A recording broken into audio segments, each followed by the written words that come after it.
తల్లి నా పట్టుకుడు కోసం నేను పోయానే తల్లి. మరి రాసివాళ్ళకి ఎరిగి చెప్తా వస్తావేటే తల్లి. రాజవాళ్ళకి నేను రానే తల్లి. రాని కారణం ఏంటో చెప్పే తల్లి. అయ్యో రాని కారణం అడుగుతున్నావా తల్లి? చెప్తాను తల్లి.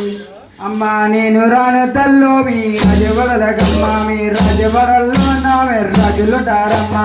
నేను రాను తల్లు మీ రాజవరలకమ్మా, మీ రాజవరల్లో నా రాజులు అమ్మా. రాజులున్న చోట మరి నాకు పోయమ్మమ్మా. నేను రాను తల్లు మీ రాజవరలకమ్మా, రాజులున్న చోట